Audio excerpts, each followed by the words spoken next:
नमस्ते दोस्तों। आज सुनिए हिंदी की जानी मानी और प्रतिष्ठित लेखिका सुजाता की लिखी हुई कहानी देवता। मेरी जुबानी। मैं हूँ सीमा सिंह। आज की सुबह कोई अलग सुबह नहीं थी।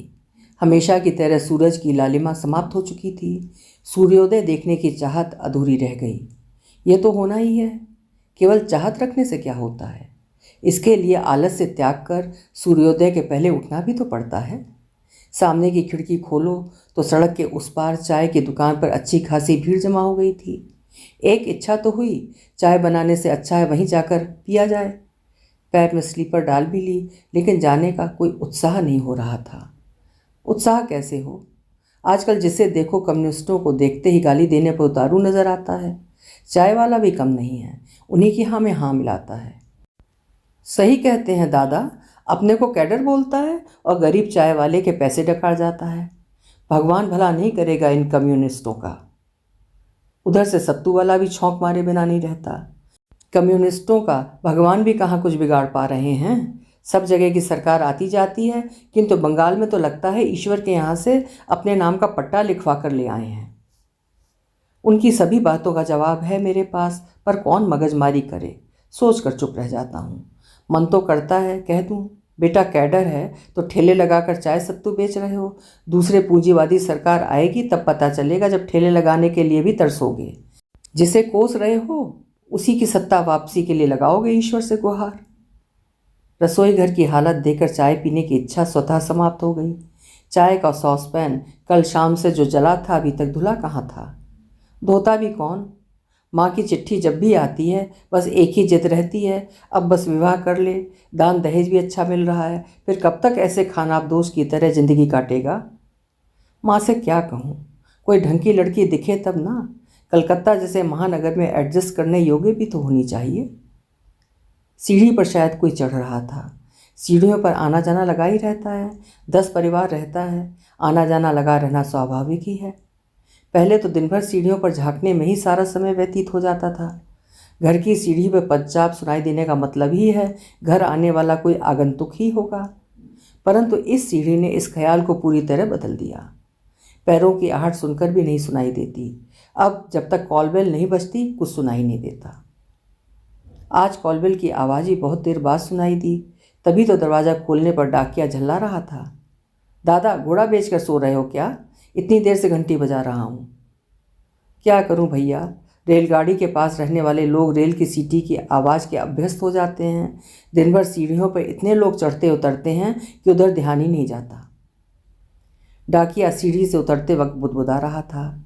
इस संसार में भांति भांति के लोग भरे पड़े हैं। डाकिया के जाते ही धड़कते दिल से लिफाफा खोला। सुबना के विवाह का कार्ड था। हृदय की धड़कन तेज हो गई। गिरीश घोष के साथ सुमना दास का परिणय। तारीख कल की थी, साथ में एक छोटा सा पत्र भी था। अवश्य आने की कृपा करें। कृपा शब्द मन को बींध गया। कृपा करने की औकात कहाँ थी अपनी? फिर भी शायद जो कुछ भी थोड़ा बहुत उसके लिए करता था उसके ऊपर अपनी कृपा ही तो समझता था।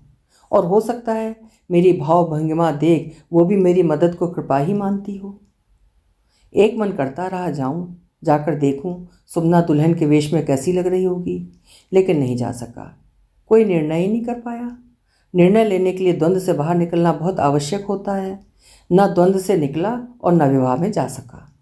पूरे समय यही सोचता रहा कि जाना सही होगा भी या नहीं। वैसे अब वहाँ जाने से कौन रोकने बैठा था? न राजेंद्र छात्रावास था, न वहाँ के दोस्तों का हुजूम। वैसे क्या करूँगा जाकर? देखा जाए तो जाने लायक वैसा कुछ रिश्ता तो था भी नहीं। फिर भी पता नहीं क्यों रात में बहुत देर से नींद आई। सारी रात करवटें बदलता रहा। सुबह होने को थी तब जाकर आँख लगी। अजीब आदत है, समय पर नहीं सो पाता हूँ तो फिर सारी रात ऐसे ही कटती है आँखों आँखों में। दिन चढ़ाया था, सोकर उठा तो कलेजा धक सा गया। आज ही सुमना की शादी है। लगा कलेजे में ऐठन सी हो रही है। रात भर में इतनी कमजोरी कि मुंह पर पपड़ी सी पड़ रही है। आखिर क्यों हो रहा था ये सब?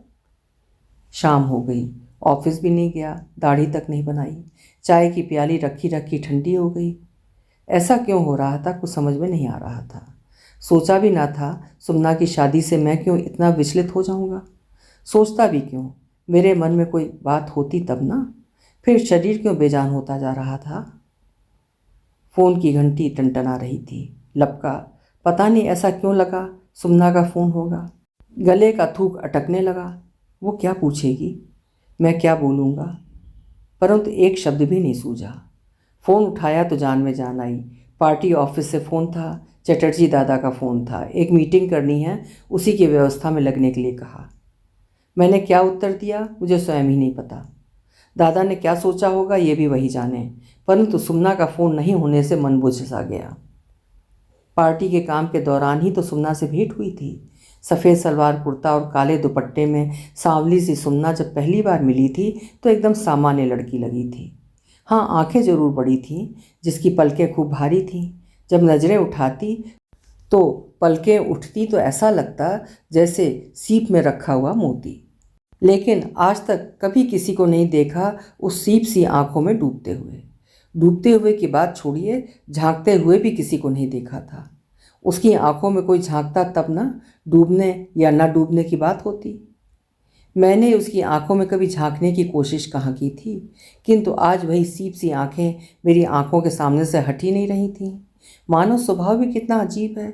जैसे उसे लगता है कि कोई वस्तु उसकी पहुंच से बाहर हो गई है, तब वो कितना अधिक महत्वपूर्ण लगने लगता है।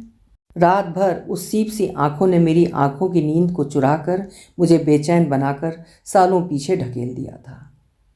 हमेशा की तरह उस दिन पार्टी ऑफिस से 3 रसीद मिली थी। पार्टी फंड के लिए पैसे जुटाने थे। इस काम को करने में अधिक मेहनत नहीं करनी पड़ती थी। व्यापारी बेचारे अधिक चकचक नहीं करते। भले ही चंदा देने के बाद 10 क्या 20 गाली दे लेते। कितनी बार तो सामने ही झल्ला पड़ते। अब कलकत्ता में नहीं रहना, कम्युनिस्टों की गुंडागर्दी बढ़ती जा रही है। कौन ऐसे में यहाँ बिजनेस करेगा। अगले साल जब फिर उनके पास जाता तो फिर वही ताने सुनता। लेकिन पैसे देने में वे ज़्यादा कोताही नहीं करते। कोताही भी क्या करेंगे, वे कोई कम लूटपाट कर रहे हैं। कौन अपनी पॉकेट से दे रहे हैं, पॉकेट मारी ही तो कर रहे हैं ग्राहकों के साथ। कभी अनाज में पत्थर मिला दिया तो कभी मसाले में भूसा। इतना ही नहीं, कौन है देखने वाला जो मन करे वस्तुओं पर वही कीमत चिपका देते हैं। उस दिन मेरे तीनों रसीद बुक समाप्त हो चुके थे। सारे पैसे पार्टी फंड में जमा कर दिए थे। पहली बार सुमना को उसी दिन देखा था। बदहवास सी ऑफिस के अंदर भागती हुई आई थी। आपने पैसे जमा कर दिए क्या। पहली बार मिली थी, पर ऐसे पूछा जैसे वर्षों से जानती हो मुझे। हाँ कहने का मौका कहाँ मिला। वो चुप होती तभी तो कुछ कहता। वो बोलती रही। मुझे तो एक ही रसीद बुक मिली थी, किंतु वो भी ऐसी ही धरी की धरी रह गई। समझ में नहीं आ रहा है क्या करूं। पहला मौका है ना। रसीद काटने का संकोचवश किसी से कुछ कह ही नहीं पाती। मैंने हाथ बढ़ाकर उसकी रसीद उससे ले ली और 2 ही दिन में सारे रसीद काटकर पैसे उसे दे दिए। पैसे मिलते ही दौड़ी पार्टी ऑफिस। पार्टी फंड में पैसे जमा कर जब लौटी तो सिर्फ उसकी वाणी ही नहीं, आंखें भी कृतज्ञता से झुकी जा रही थीं। आपने मुझे मदद करने की जो कृपा की है उसे हमेशा स्मरण रखूंगी। मैं यहाँ किसी को नहीं जानती, बस मार्क्स को पढ़ा है, इसी से मार्क्सवादी पार्टी ज्वाइन कर ली और अब पार्टी के लिए काम करना चाहती हूँ। ये कोई कृपा हुई। तुम भी पार्टी कैडर हो, मैं भी। मदद करना फ़र्ज बनता है। यहाँ सभी लोग एक दूसरे की मदद करते हैं। यहाँ आती जाती रहोगी तो सब कुछ समझ जाओगी। इस दल की यही विशेषता है। कैडरों के बीच कोई दुराव छिपाव नहीं है। मैंने हंसते हुए बात समाप्त की। सुमना बिल्कुल छोटी बच्ची की तरह चहक उठी। तब तो मैं सही जगह आई हूँ। काली माँ ने सही व्यक्ति के पास भी पहुँचा दिया। शायद उसे ध्यान नहीं रहा जिस दल में वो आई है उसे काली माँ पर ही यकीन नहीं। उस दिन के बाद जब कभी सुमना को छोटे मोटे काम में मदद की आवश्यकता होती तो संकोच में भर कर कहती, आप बड़े भले मानुष हैं। इतने बड़े कोलकाता में मेरा अपना कोई नहीं है, इसी से आपसे कहना पड़ता है। इन बातों को कहते समय उसकी मीठी आवाज़ में जैसे और भी मिश्री घुल जाती। सुमना ने कभी कोई बड़ा काम करने को कहा भी नहीं और ना बड़े काम करने की कुव्वत थी मेरी, किंतु उन छोटे मोटे कार्यों की वजह से उसकी नज़रों में मैं कुछ बड़ा होने लगा था। मैं जो था उससे बहुत बड़ी छाया बन गई थी मेरी उसकी नज़रों में। ठीक वैसे ही जैसे तेज़ धूप में छोटे से व्यक्ति की भी बहुत बड़ी परछाई बन जाती है। सुमना की विनम्रता के साए में बनी अपनी बड़ी छाया को देखकर मुझे भी कुछ कुछ बड़ा होने का भ्रम होता रहता था। उस दिन भी पार्टी ऑफिस में ही था। दिन के 11 बज रहे थे। मैं खाना खाने जा रहा था। सामने से सुमना आ रही थी। वो हमेशा हड़बड़ी में रहती थी, पर आज हमेशा की तरह हड़बड़ाई हुई सुमना नहीं थी। चाल में भी तेजी नहीं थी। प्रायः वो चलती कम दौड़ती ज़्यादा थी। एकदम धीमे से कदमों से मेरे पास आई। सुमना की नज़रें नीचे थीं। ऐसा पहले कभी देखा नहीं था। झुकी नज़रों से उसने कहा, मुझे आपसे 2 प्रॉमिस चाहिए। यदि आप हाँ कहें तो मांगूं। एक आज बताऊंगी, और यदि उसे आप मान लेंगे तब दूसरा उस दिन बताऊंगी जिस दिन पहली बात आप पूर्ण कर देंगे। मैं आश्चर्यचकित नहीं हक्का बक्का हो रहा था। क्या हो गया है इसे आज? ये कैसी पहेलियां बुझा रही है? इसका ये रूप मेरे लिए एकदम नया था। लड़कियां जैसा शर्माना, नज़रें झुकाना और अस्पष्ट बातें करना उसके स्वभाव में था ही नहीं। पार्टी ऑफिस में सब उसे टॉम बॉय कहते थे। खैर देखूं तो सही बात क्या है, सोचकर मैंने उसकी बात मान ली। ठीक है बाबा, पहली बात बताओ। आप कल शाम 5 बजे ठाकुर बाग में मुझसे मिलने आएंगे ना? कुछ देर मेरी ओर देखती रही, फिर स्वतः ही बोल उठी, मुझे पता है आप आएंगे। इतना कहकर वो हमेशा की तरह हड़बड़ाती हुई चली गई। जाते वक्त भी उसकी नज़रें कहाँ उठीं जो मैं उसे आंखों से ही मना करता। मैंने धीरे से कुछ कहा, लेकिन उसने सुना ही नहीं। सुनती भी कैसे? इतनी धीमी आवाज़ में कोई भी नहीं सुन सकता था, तो सुनना कैसे सुन पाती? नहीं आ पाऊंगा कहा तो था, पर फुसफुसाकर। एकदम जोर से चिल्लाकर भी तो मना कर सकता था। मेरी यही आदत है, स्पष्ट बोल ही नहीं पाता। बचपन से ही माँ की कितनी डांट सुनता था। जो कहना चाहता है कहता क्यों नहीं? पेट में बात को क्यों दबा लेता है? पर उस दिन आदतवश नहीं बोल पाया था। ये बात सच नहीं थी। मन पर संयम नहीं रख पाया। तभी तो मन पर संयम रखने की शिक्षा देने के लिए गीता जैसे धर्म ग्रंथ रचे गए। पर सबको पता है कितना दुर्गम है ये मार्ग। सुबह से ही उधेड़ बुन में था कि दोस्तों को बताऊं या नहीं, पर जीभ फिसल ही गई। एक कान से 2 और 2 से 4 कान नहीं हुए, पूरे छात्रावास ही जान गया। हंसी मजाक में 4 बज गए। जल्दी जल्दी लुंगी गंजी बदल कर तैयार तो हो गया, किंतु हॉस्टल से निकल नहीं पा रहा था। निकलता भी कैसे? लड़के निकलने देते तब ना। विकास ने चप्पल छुपा दी। कलकत्ता के राजेंद्र छात्रावास में विकास की खूब चलती थी। हॉस्टल का दादा जो था, जो ठान ले सो ठान ले, नहीं ही माना। ठेठ भोजपुरी में बोला, दूसर मेहरारू से मिले के कोई ज़रूरत नहीं खे। हंसी ठहाके का एक जोरदार विषय हाथ जो लगा था। अब अपना सुरेश भी बंगाली मोशाय हो गया है। रजनीगंधा का फूल लाकर दो, बिना फूल कैसे मिलेगा? कहते हुए मधुबनी के जय झा ने जोर से ठहाका लगाया। दोस्तों को खूब समझाया, मनाया, मनुहार किया, पर वे नहीं माने, तो मैं भी कुछ अधिक ही चिढ़ गया। बिना चप्पल के ही निकल पड़ा।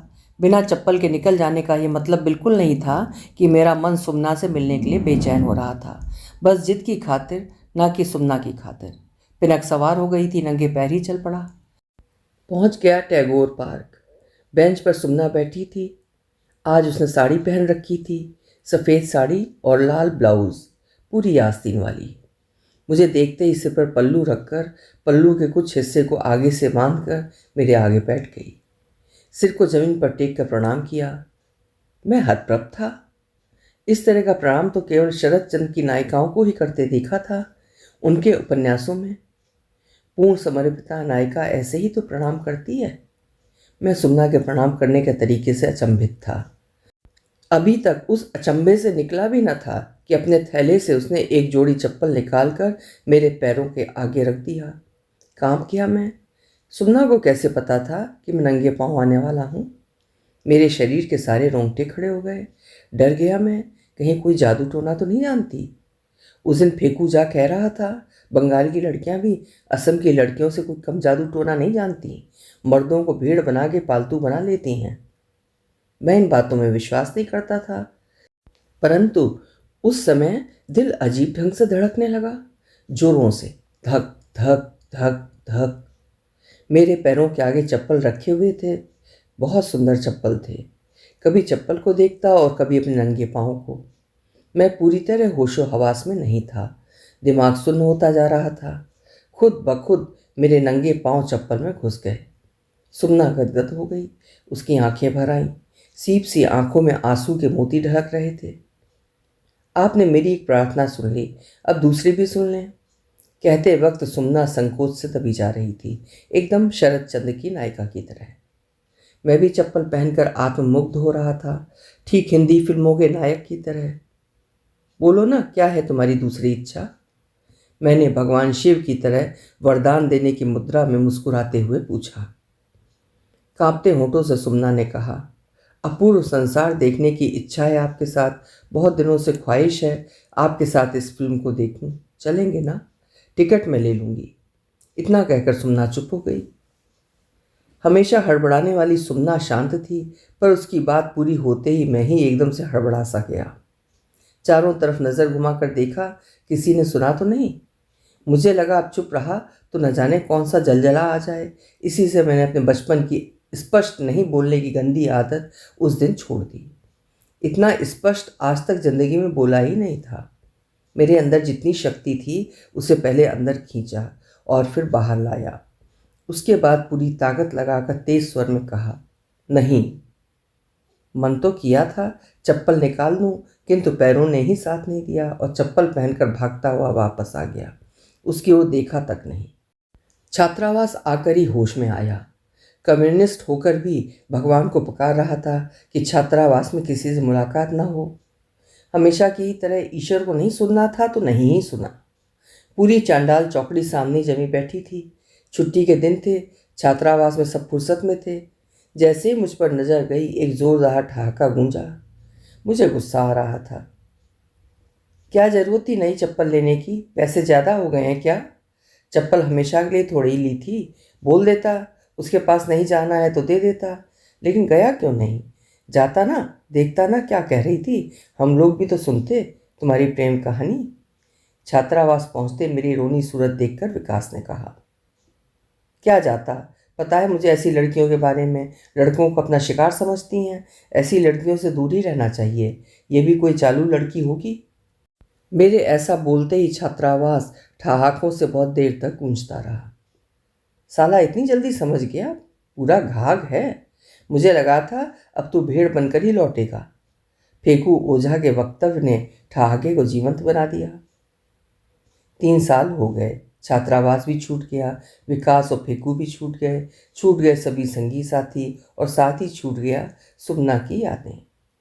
हाँ, पैरों में पड़े चप्पल कभी कभी उसकी याद दिला देती थी। हाँ, एक बात है, चालू लड़की के चप्पल को आराम से खूब पहना। बेरोजगारी के समय इस ऑफिस से उस ऑफिस के चक्कर काटने में चप्पल ने बहुत साथ निभाया। चप्पल महंगी और आरामदेह दोनों थी। आज भी कमरे के कोने में पड़ी हुई थी।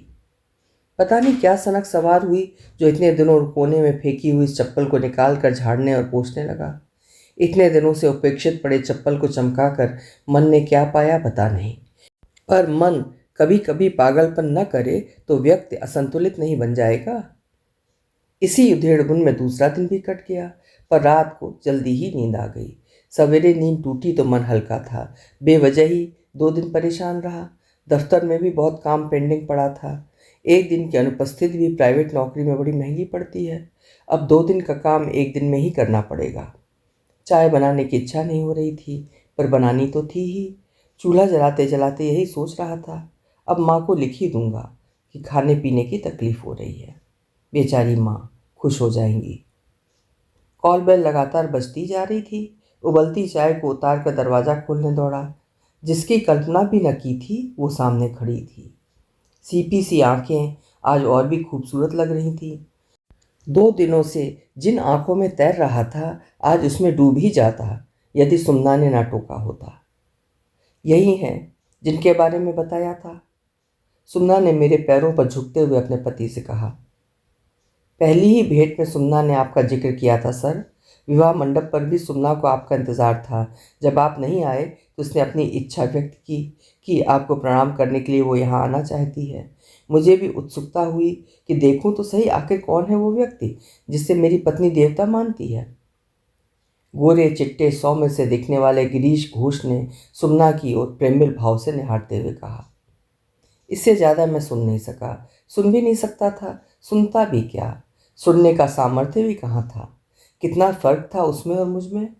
मैंने उसे चालू लड़की बना दिया और उसने मुझे देवता। कहाँ समानता थी उसमें और मुझ में।